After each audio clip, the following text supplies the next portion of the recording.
تھا کتاب زیست کا ایک اور باب بیت گیا، شباب بیت گیا، ایک عذاب بیت گیا۔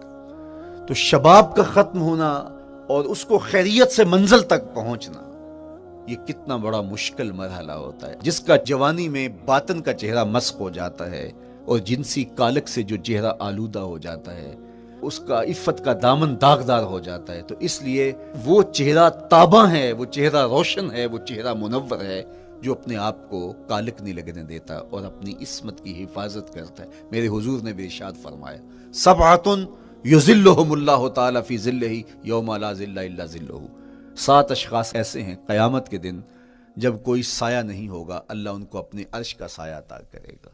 ان میں سے پہلا شخص امام عادل حکمران، دوسرا شخص وشاب نشأ فی عبادت اللہ، وہ جوان جس کی جوانی اللہ کی عبادت میں بسر ہوئی، تیسرا وہ شخص ورجل قلبہ معلق بالمساجد، وہ شخص جس کا دل مسجد میں لگتا ہے، مسجد میں جمتا ہے، اور چوتھا شخص ورجل دعتہ امرأۃ ذات منصب وجمال فقال انی اخاف اللہ، وہ شخص جس کو دعوت گناہ ملی اور حسن قدموں میں بچھنے کے لیے بےتاب ہوا، اور اس نے کیا کہا، انی اخاف اللہ، میں اللہ سے ڈرتا ہوں، میرا اللہ مجھے دیکھ رہا ہے۔ میرے حضور نے فرمایا قیامت کے دن جب کوئی سایہ نہیں ہوگا، اللہ اس کے اوپر اپنے عرش کا سایہ تان دے گا۔ جو اپنی عصمت کے جوہر کو بچا گیا، تو یہ ایک مشکل مرحلہ تھا اپنی جوانی کے تقدس کی حفاظت کرنا۔ میرے حضور نے ارشاد فرمایا، انا حبیب اللہ، میں اللہ کا حبیب ہوں۔ جو جوان جوانی میں توبہ کرتا ہے وہ بھی اللہ کا حبیب ہے۔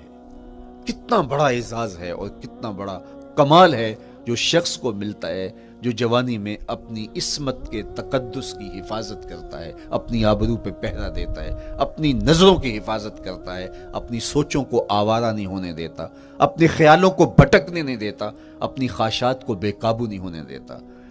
تو یہ مشکل ترین لمحہ تھا۔ اس کے بعد امام راضی کہتے ہیں اب شادی کا مرحلہ ہوا، تو پہلے خود اپنی ذمہ داری تھی، اب کسی کا بوجھ بھی اٹھانا پڑا، یہ اگلی مشکل آ پڑی۔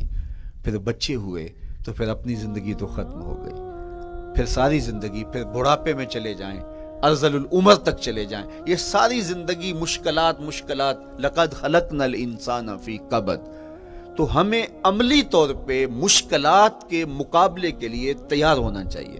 دیکھیے ہم جب شکار کرنے جاتے ہیں اور وہ خطرناک جنگل ہو جس میں شیر، بھیڑی اور دیگر جانور بھی ہوں، تو پھر ہم حفظ ما تقدم کے طور پہ سب کچھ ساتھ لے کے جاتے ہیں اور اس انداز سے جاتے ہیں کہ ہمارے اوپر اگر کوئی حملہ ہو تو بچاؤ کی یہ تدبیر ہو۔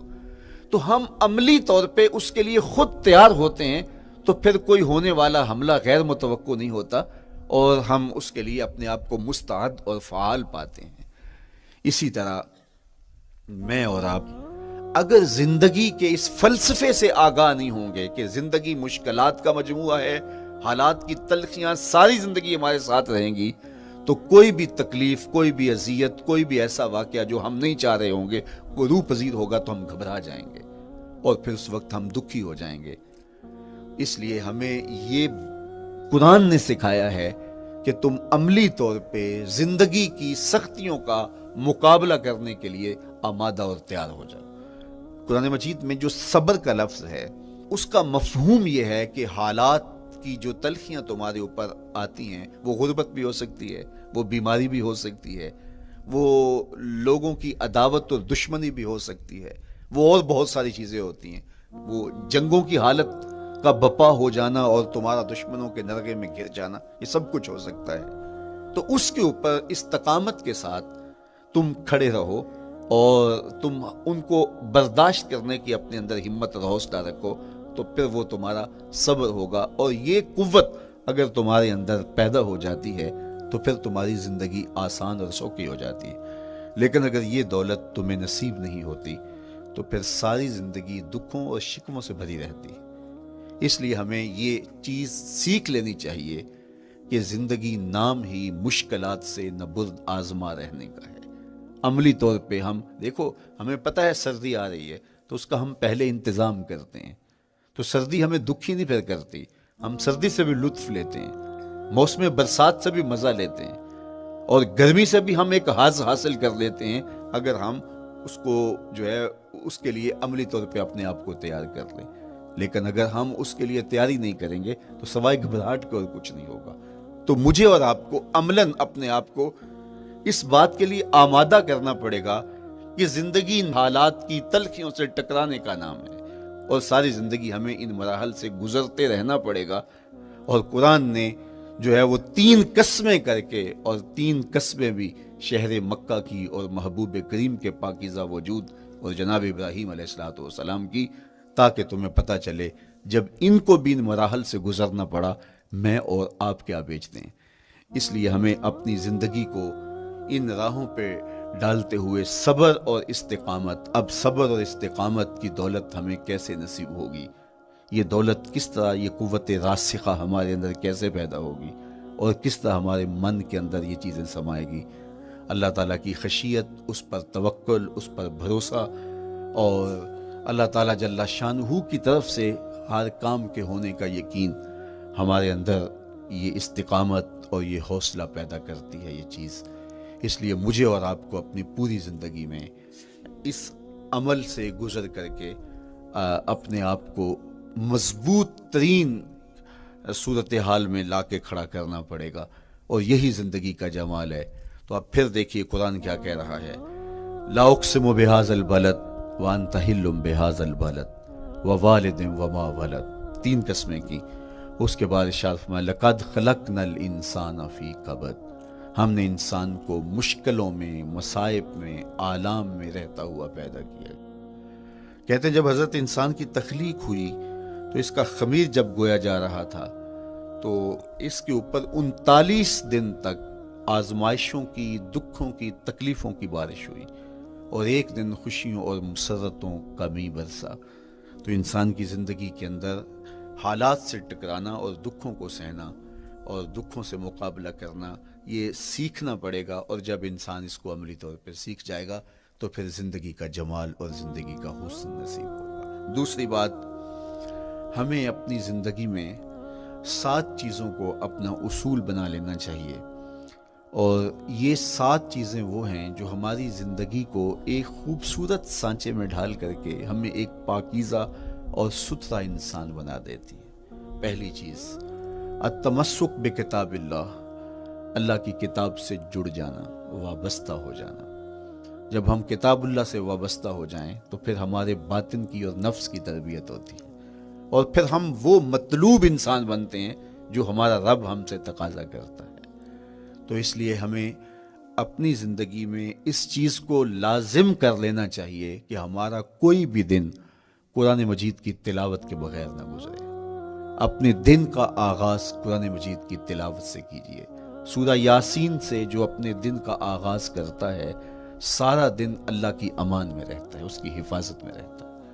اور اپنی شب کا آغاز سونے سے پہلے سورہ الملک کی تلاوت کریں، آپ ساری شب اللہ کی امان میں، اس کی حفاظت میں رہیں گے.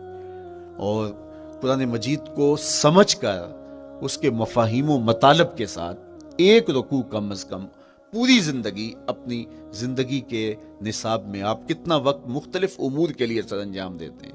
یہ کتاب انسانی ہدایت کے لیے، انسانی تربیت کے لیے اس سے کوئی اور بہتر اور مؤثر جو ہے وہ نصاب نہیں ہو سکتا ہے. انسان سازی کا بہترین ذریعہ ہے یہ کتاب، اور اس کتاب کے ذریعے سے جو ہے وہ انسان پستیوں سے اٹھ کے بلندیوں تک جا پہنچتا ہے.